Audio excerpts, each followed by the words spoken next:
Je rappelle que Dr Seya Ngoyi Jean-Baptiste, lui c'est le médecin chef des zones de santé de Kamina que nous avons invité pour notre émission aujourd'hui. Avec lui nous allons parler de cette pandémie Covid-19 pour une question de sensibilisation à la population par rapport à ça. Que je m'en vais directement de recevoir. Bonjour docteur. Bonjour monsieur le journaliste.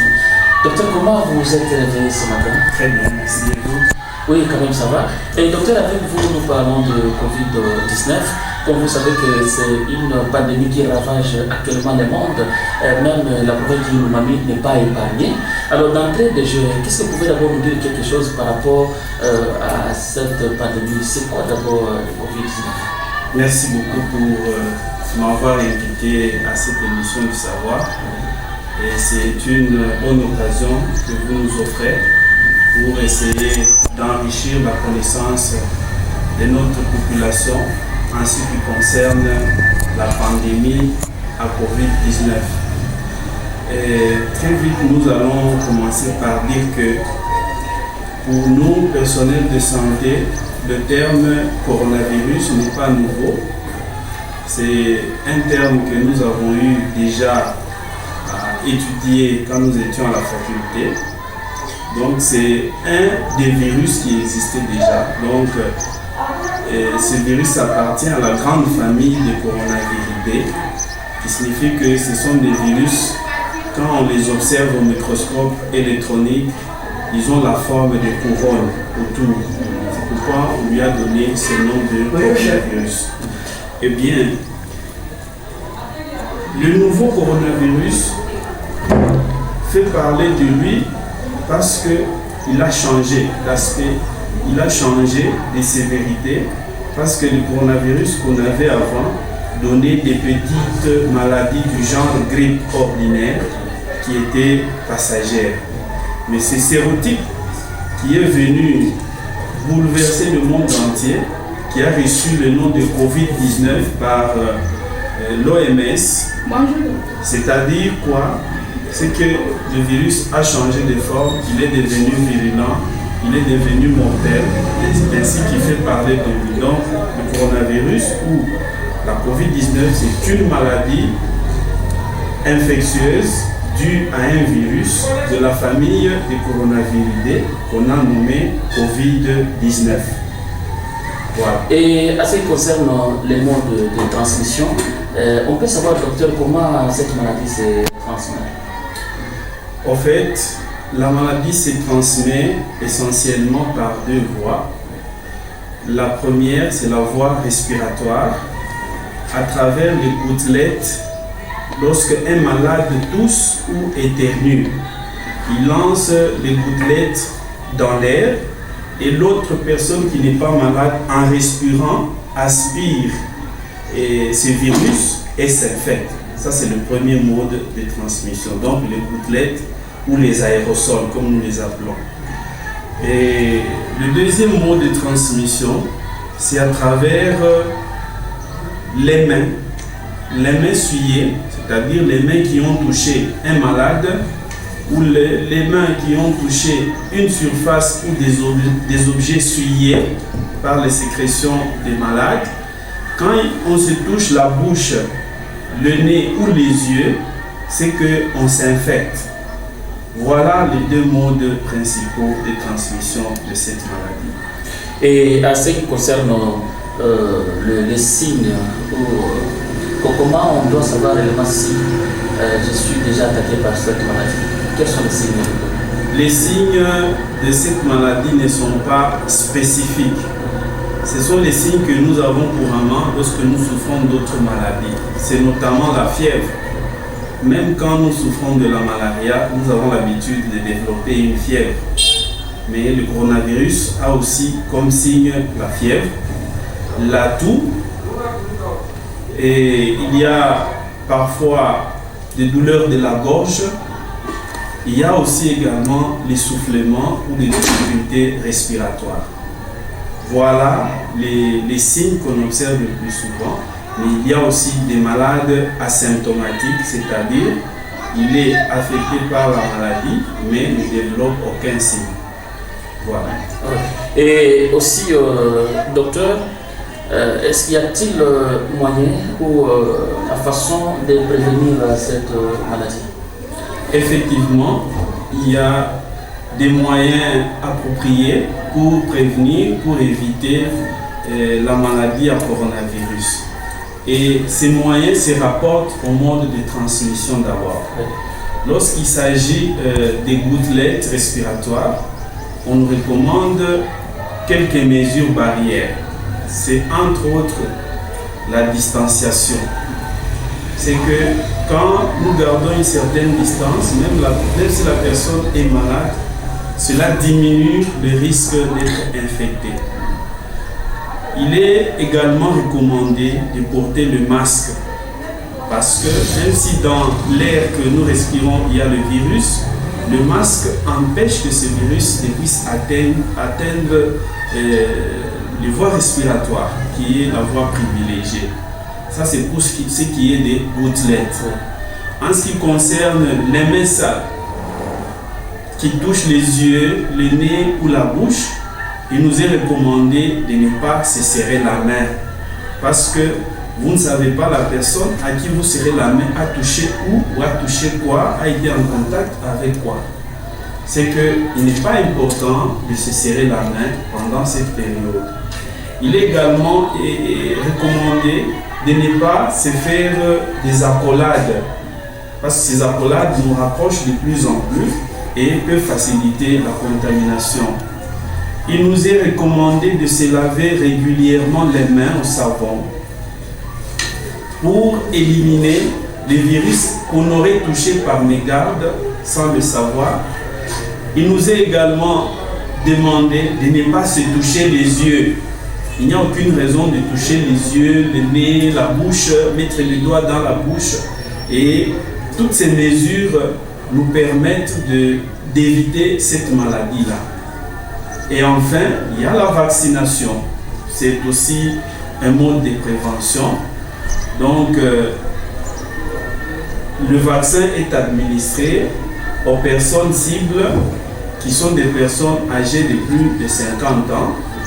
C'est la première cible.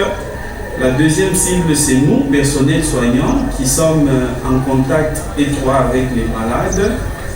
Et voilà, et les personnes qui ont des comorbidités, c'est-à-dire qui ont d'autres maladies chroniques, parce qu'eux, ils sont susceptibles de développer des formes graves de la maladie. Et parmi toutes les méthodes préventives, est-ce que vous pouvez d'abord nous dire quelle est la meilleure méthode, ou la méthode qui est efficace par rapport à la prévention de cette pathologie? En fait, toutes les méthodes doivent être combinées parce que, par exemple, si vous êtes dans la cible de la vaccination, ou vous êtes déjà vacciné, vous n'allez pas dire que maintenant je vais saluer tout le monde, je ne vais plus mettre le masque, je ne vais plus observer la distanciation. Non, non.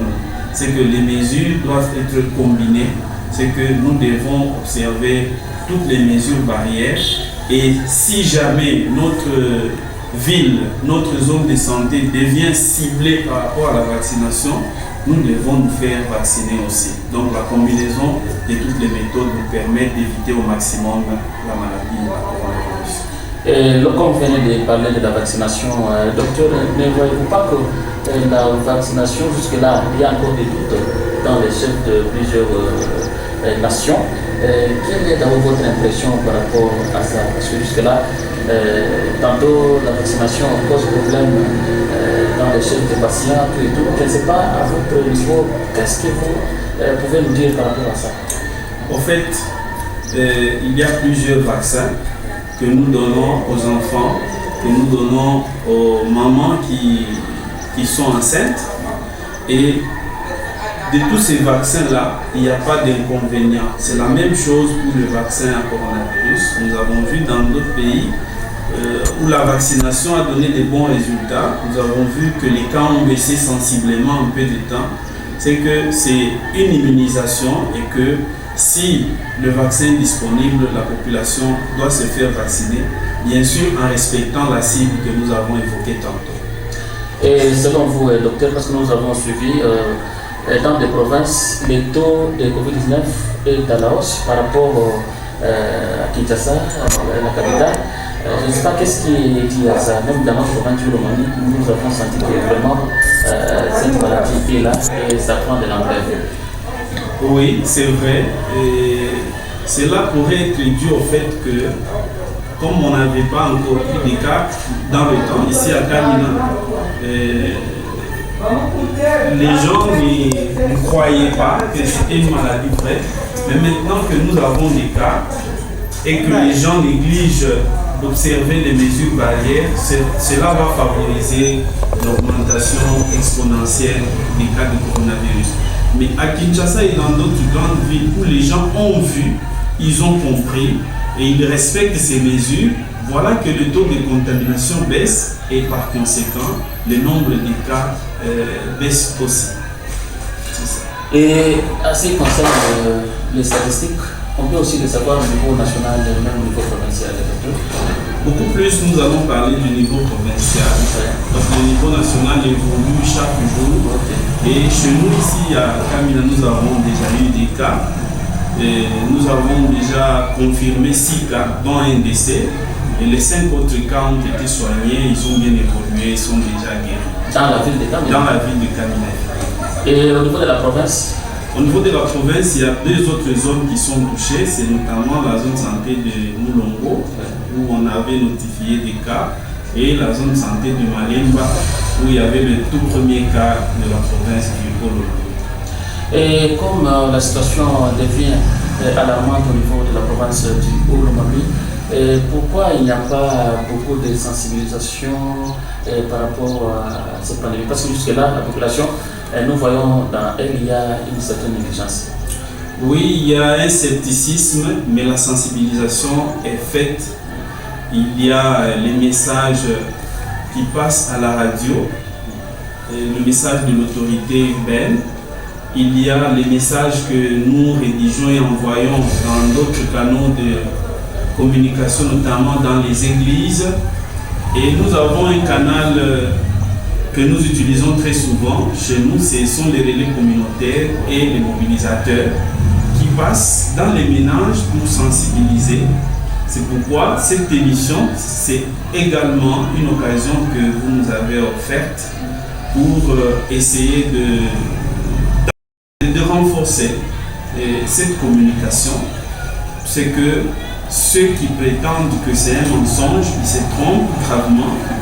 Et ceux qui ne respectent pas les mesures barrières s'exposent à la maladie et ils exposent également leurs membres de famille. Et là, je vais essayer d'insister par rapport à 2 choses. La première concerne l'argent, les billets de banque. Donc l'argent que nous utilisons au marché dans les magasins, c'est un grand véhicule de beaucoup de maladies, dont la Covid-19. Parce que les billets circulent entre les mains de plusieurs personnes en un jour. Les billets vont même d'une province à l'autre parce qu'il y a des activités commerciales. Il faut vraiment faire attention. Il faut toujours se laver les mains après avoir compté l'argent. Ça, c'est un élément important. Le deuxième élément que je voudrais épingler, c'est par rapport aux jeunes. Les jeunes gens, notamment les étudiants, les élèves, les jeunes en général. C'est que quand on est jeune, on est un peu résistant. Et que les formes graves sont observées essentiellement chez les personnes âgées.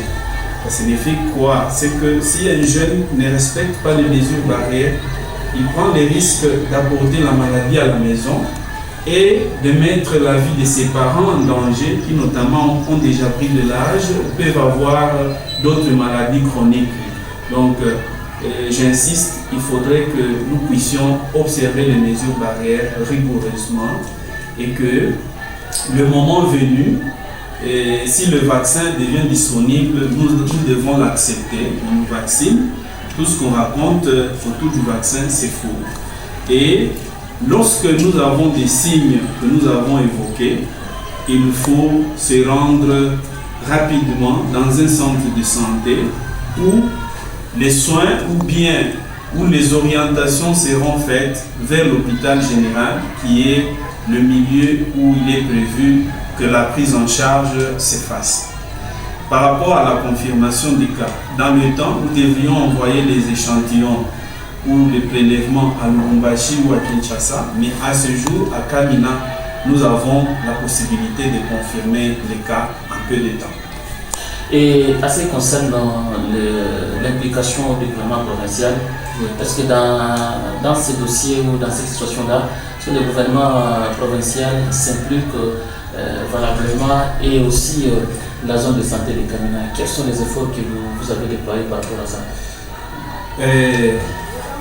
Le gouvernement provincial coordonne les activités de lutte et il y a des réunions qui se tiennent, des réunions provinciales de coordination présidées par son Excellence Monsieur le Gouverneur lui-même en personne ou son délégué, où tous les aspects de la lutte sont épinglés, où tous les besoins sont identifiés et en fonction des moyens disponibles, les actions sont menées pour faire face à cette maladie. Parce que la lutte passe par la sensibilisation de la population, et c'est ce que nous sommes en train de faire avec vous. Il y a la surveillance épidémiologique, c'est-à-dire il faudrait que les définitions des cas suspects soient vulgarisées. Il faut que les points de prise de température soient opérationnels et il faut que tout cas qui présente les signes soit orienté vers la structure où le diagnostic peut être posé. Et ce que je voudrais faire remarquer, c'est qu'il n'est pas dit que quand vous faites la fièvre ou quand vous toussez, vous faites la maladie à Covid-19. Non. C'est une suspicion pour dire que c'est cette maladie-là. Il faudra que les examens soient réalisés pour dire que c'est ça, tout, ce n'est pas ça. Et enfin, la lutte passe aussi par la prise en charge. Et la prise en charge, c'est à l'hôpital général de référence. Les médicaments sont disponibles, le personnel est disponible et il y a un protocole national de prise en charge et qui est appliqué pour que le malade soit guéri. C'est ça. Et à ce qui concerne les gens qui ne respectent pas les mesures barrières, est-ce qu'il n'y a pas de mesures ou de certaines méthodes de découragement de ces comportements? Oui, et nous à notre niveau, nous sommes censés sensibiliser la population, nous sommes censés informer en profondeur la population et les mesures contraignantes reviennent à l'autorité. C'est à vous de soumettre ces cas à l'autorité pour qu'il y ait des mesures. Parce que la façon, même dans les écoles, à l'université, dans des églises, nous y passons, là vraiment, on ne respecte pas, je vous confirme on ne respecte pas les mesures barrières. C'est surtout des masques qu'ils n'en ont pas, donc ils me disent comme ça. Pendant que les gens chantent, crient dans l'église, et les gens font c'est comme si de rien n'était. Oui, bon, l'autorité urbaine est sur ce dossier. Et d'ailleurs, lors de la dernière réunion du comité local de lutte contre les épidémies, nous avons prévu de renforcer cette sensibilisation. Mais moi, je m'en vais tout droit et demander aux ministres de culte, c'est-à-dire les prêtres, les pasteurs et toutes les autorités ecclésiastiques et même scolaires, pourquoi pas académiques au niveau des universités et des instituts supérieurs. C'est que la lutte est multisectorielle et la lutte doit bénéficier de l'implication de nous tous. Parce que la maladie ne choisit pas une famille, une personne, une église, une religion. C'est un problème de nous tous. Et les mesures qui avaient déjà été éditées et sur lesquelles nous revenons de temps en temps, ces responsables d'église ou d'établissements d'enseignement doivent s'en approprier. C'est-à-dire quoi? En principe, nous prions, c'est vrai, c'est Dieu qui nous aide aussi, mais les mesures barrières, nous devons les observer en principe. Un fidèle qui n'a pas son masque, en principe, ne devrait pas entrer dans l'église. La limitation des personnes qui doivent participer au culte doit être aussi observée. Le lavage des mains avant d'entrer dans l'église, devrait être respecté et ne plus se donner la main. Toutes ces mesures devraient être respectées parce que nous devons jouer notre rôle et Dieu doit jouer aussi son rôle. Voilà, je pense que c'est presque à la fin de notre entretien, Dr Seya Ngoyi Jean-Baptiste. Alors je ne sais pas, docteur, si vous parlez aussi Swahili. Oui. Est-ce que je ne sais pas si vous pouvez au moins faire cette sensibilisation en Swahili parce qu'il y a aussi d'autres populations qui maîtrisent bien cette langue. D'accord. Oui. Asante sana baba journaliste.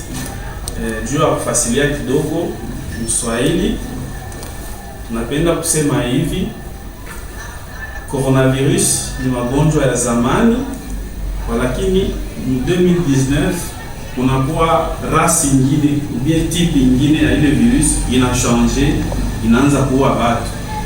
Juu ya zamani haikuanze kuua watu, mtu atakuwa nayo anafanya tu karimu kadogo kanapita.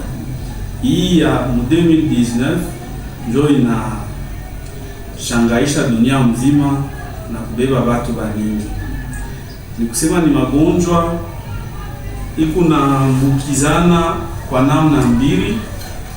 Ya kwanza ni kama mtu yuko na tuse, ubie yuko na eternue. Tule tumamate tuko na luka mpepo, kama tuko na ile bilulu ile virus, huyu mtu mwingine pa kupumzika ataikokota na yeye anaambukizwa na ile magonjwa. Ile ni namna ya kwanza. Namna ya pili ni mikono ile ribamba fashi ile iko ile virus. Wakati unatia vidole kukinywa, kupua au kumacho, ni kusema unabeba ile bilulu, unaweka maungu yako, unajikontamine. Na message kama mtawapatia wale wasimamizi ya makanisa na ba responsable ya maekole, ma universite, bali wenyewe wanafanya assemblage ya magonjwa yote. Tutasema hivi, magonjwa hii iko deja umu mwetu mkamina na kunesha kufariki mtu mmoja. Ni kusema shebote tuko mu risk, na namna ya kuiepuka ni kuheshimia ile mipango walituonesha. Ya kwanza ni kuvala maske. Ya pili, tusichofeani sana, tuachiane au moins 1 metre ya distance, tushilamukiane na kunawa kwa mikono kila wakati, zaidi kama tunabalula makuta, feza iko ya mchafu sana, na wakati yote kama huko besoin tunawe, tuevite kubamba kusula. Kama uko na kikozi, il faut tuse unaweka mkuda pana mkono epi unaramkia watu bia unabamba kuma poignée ya milango ainsi de suite. Ile ndio ma mesure ile tunaweza kuutilize kwa siku ya leo. Juu ya vaccin hayafika mkamina, hatuyakuwa ciblé, mais itakuwa tutavacciner bale batu beko destiné kwa ile vaccin. Ile vaccin haiko ya batoto kidogo, ile vaccin ya watu wazima kuanzia miaka 15 na kupanda. Ile vaccin inapasha kupatia chez batu ya santé bakutunza ba malade bagonjwa na bale beko na magonjwa ya mashiku mingi, notamment sama hypertension, ma diabète, parce que bale ndio wanafanyaka malari ya nguvu kama coronavirus na wakamani. Voilà, c'est complètement fini notre entretien, docteur. Est-ce que vous pouvez avoir le tout dernier message? Oui, le tout dernier message, je vais le faire en Kiluba. Oui, en Kiluba, c'est mieux. Pour que tous comprennent. Batata, bamama, tusaka kuimuyu kijamba, misongo ya coronavirus, idiko, mwanda kudiba langamba, ibi abubela, idikulambe, idikuwa zungu, na mwetu mkamina kaidi mokala. Neino misongo ino kudiba bela yo babeluka bamonao babela yo bafua pene pa yampe kuikingayo kupita ko shia kukwata kokimbe kundapiwa tuikingayo na mani ikulembe kabijila ya teleba kunonke bantanda kijila kiba jenji ikuvala maske bishintulamba shi bishi ya coronavirus bidimuluvula po tuima po esa kelikutoela ko mwae mungi tuyo kia bubili kuishila kiaba kia metre imo mwanda shiku dinutu vela ukolola mate atumbuka adina misongo akokeja kuku toela mubili ono le kwake na ino misongo tipo abo ikoya kumakasa kiaba ni kiaba mwanda kubikia wajo tutenda kubintu bidikala na bine bishibya na sha portugal lupeto mwanda lupeto litakumakasa abantu tukile ko yeba bela ni bakoma ni patutei ko mushima mwanda wa etukikala ina misongo ino kukwata abantu bavule shike tunongele kuna njo ikekala bikomo mwanda bavule bakabela biba mubamo bakajini. Voilà, merci beaucoup, docteur, de répondre aux questions de la chaîne nationale. Merci beaucoup, et passez une bonne journée. Merci pareillement. Voilà, aimables téléspectateurs de la chaîne nationale et auditeurs, je pense bien nous sommes arrivés au terme de notre entretien. C'était votre émission Plateau du Savoir. C'est une émission coordonnée par Moïse Tibam Akonga, la programmation de M. Kalkindou. De l'autre côté de la technique, c'est M. Patient Gattuso. Et cette émission est organisée et appuyée par le commissariat général à la communication. Là, nous remercions sincèrement son Excellence Gaël Oupafou pour son appui, pour sa vulgarisation, pour ses démarches par rapport à la sensibilisation contre cette pandémie Covid-19. Quant à moi, je vous dis au revoir et on se retrouve prochainement.